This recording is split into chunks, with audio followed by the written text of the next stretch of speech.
ساتھ حاضر ہیں۔ ایک اور پھر کویسچن یہ تھا، خاتون نے کہا کہ آج کل ہمارے ہاں خواتین کا درس و تدریس، درس و تفسیر کا بڑا زور ہے، تو کیا عورتیں اس طرح تفسیر بیان کر سکتی ہیں؟ پہلی چیز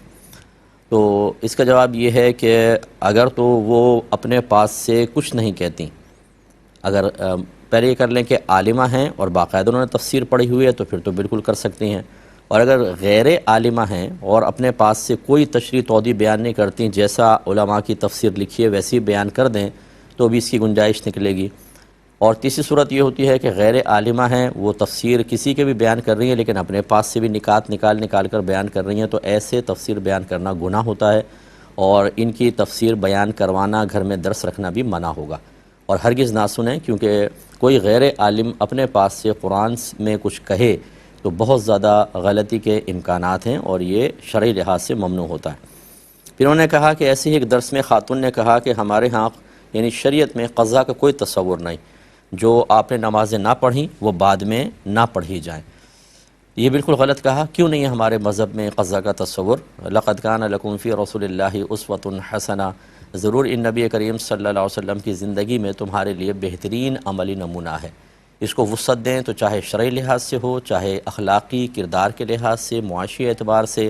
ہر طریقے سے نبی کریم صلی اللہ علیہ وسلم کی حیات طیبہ ہمارے لیے ایک عملی نمونہ فراہم کرتی ہے، اور ہم نے یہ دیکھا ہے کہ نبی کریم صلی اللہ علیہ وسلم کی جب کبھی نماز کسی عذر کے سبب قضا ہوئی تو آپ نے فوراً اس کو ادا فرمایا ہے۔ جیسے غزوہ خندق میں تو لگاتار 4 نمازیں آپ کی نکلیں، جیسے ہی فارغ ہوئے بالترتیب ان 4 نمازوں کو آپ نے ادا فرمایا۔ ایسے دوران سفر ایک مرتبہ فجر کے وقت میں سب سوتے رہ گئے، جب اٹھے تو سرکار اس وادی سے باہر نکلے اور آپ نے باقاعدہ جماعت کے ساتھ اس نماز کی قضا ادا فرمائی۔ تو یہ کہنا کہ کوئی تصور ہی نہیں ہے بالکل غلط ہے۔ قولی لحاظ سے بھی نبی کریم صلی اللہ علیہ وسلم نے ارشاد فرمایا کہ جس کی کوئی نماز نکل جائے،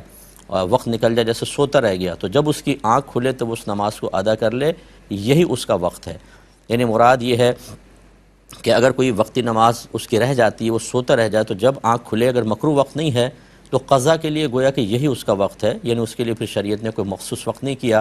اب وہ کسی بھی وقت اس قضا نماز کو ادا کر سکتا ہے۔ تو قولی لحاظ سے دیکھیں چاہے عملی لحاظ سے، دونوں طرح نبی کریم صلی اللہ علیہ وسلم نے قضا کی ادائیگی کا تصور دیا ہے۔ اس کا مطلب ہے جو یہ کہہ رہا ہے کہ قضا کا کوئی تصور نہیں، وہ شریعت کے معاملے میں زیادہ نہیں جانتا ہے، اور ایسے ہی لوگوں کے لیے میں نے گزارش کی کہ ان کا درس نہ کیا جائے، نہ ان کے درس میں جایا جائے، یہ مناسب نہیں ہے، یہ غلط رویہ ہے۔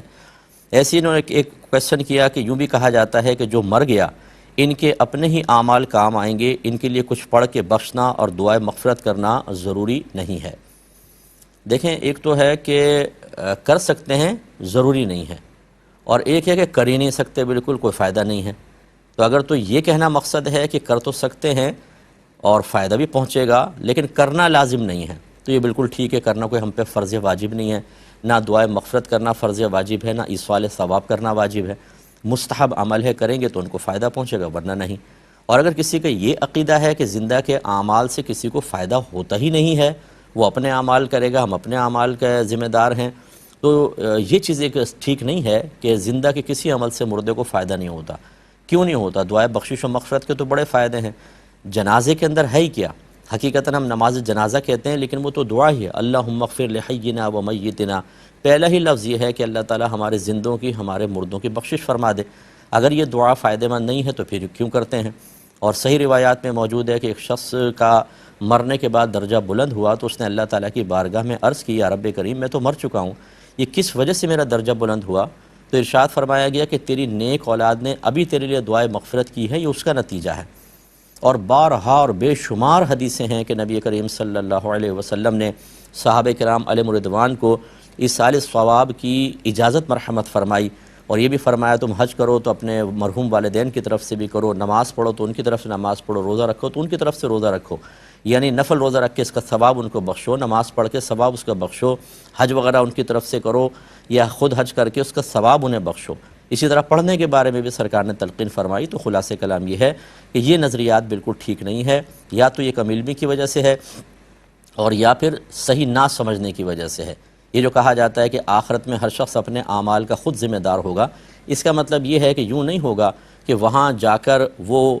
کسی کی نیکیاں چھین لے، زبردستی باپ ہے وہ بیٹے سے نیکیاں لے لے، یا مطمئن رہے میں عمل نہیں کر رہا ہوں بروز قیامت بیٹے کی نیکیاں لے لوں گا، یہ غلط ہوگی سوچ۔ یا اسی طریقے سے میں جتنے مرضی گناہ کروں وہاں جا کر اپنے گناہ اپنی اولاد میں تقسیم کر دوں گا، کہوں گا بھئی اتنے احسان کیے، میرے گناہ لے لو، میں بخشا جاؤں، ایسا بھی نہیں ہوگا۔ ہر جان اپنا خود ہی وہاں پر بوجھ اٹھائے گی۔ یہ تو ایک صحیح تصور ہے۔ یہ تصور صحیح نہیں ہے کہ انسان اگر کسی کے لیے کوئی عمل کرتا ہے تو اس کو فائدہ نہیں پہنچے گا، یہ بالکل غلط ہے۔ اس سے اجتناب کرنا چاہیے۔